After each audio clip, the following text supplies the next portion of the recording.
täiesti võidetud seiseks. Aga küsimus on, kuidas see eelis ka reaalselt võiduks vormistada, ilma et mäng lõputult venima hakkaks. Just selleks vaatamegi nüüd üle ühe täiesti lollikindla meetodi. See on kindlasti tuttav tunne. Sul on laual need 2 võimsat oda, aga vastase kuningas, ta lihtsalt lipsab kogu aeg eest ära. Ja samal ajal kuuled kuklas seda tiksumist. 50 käigureegel läheneb ja pati oht muutub iga käiguga aina reaalsemaks. Kuidas siis ikkagi vältida, et sellest ilusast võiduseisust ei saaks täielikku katastroofi ehk masendavat viiki? Õnneks on selle vältimiseks olemas üks väga lihtne ja tõhus 3-sammuline plaan. See ei jäta mitte midagi juhuse hooleks, nii et vaatamegi selle kohe üle. Okei, aga enne kui me nende sammude juurde läheme, on ülimalt oluline aru saada põhiideest. Meie eesmärk ei ole anda mingeid suvalisi tulesid, ei, me hakkame süstemaatiliselt ja metoodiliselt vastase kuninga liikumisruumi lihtsalt kinni keerama. Ja kõik algab esimesest ja tegelikult kõige tähtsamast sammust. Me peame ehitama oma odadest läbimatu müüri. Mõtles selles sõna otsases mõttes kui müürist. Sa lihtsalt asetad oma odad kõrvuti ja mis sa saad? Sa saad diagonaalse seina, mida vastase kuningas mitte mingil juhul ületada ei saa.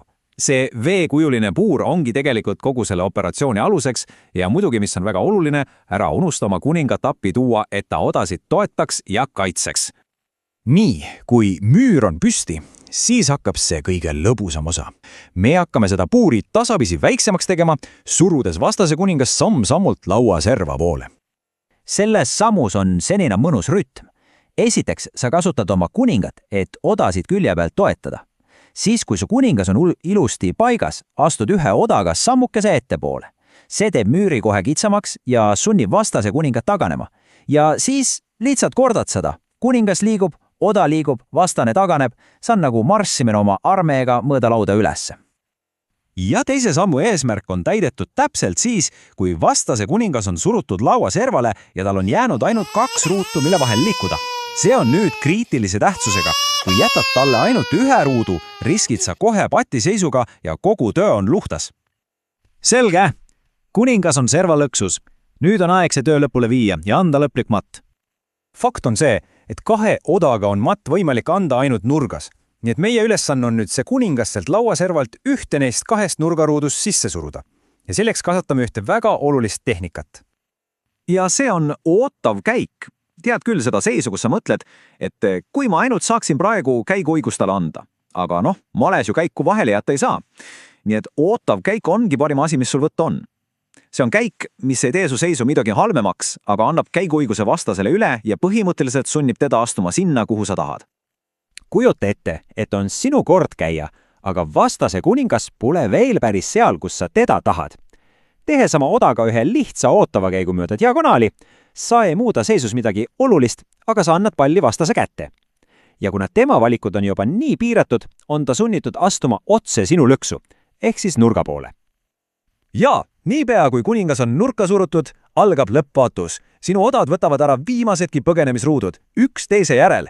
Sinu kuningas tuleb appi ja blokeerib kõik taganemisteed.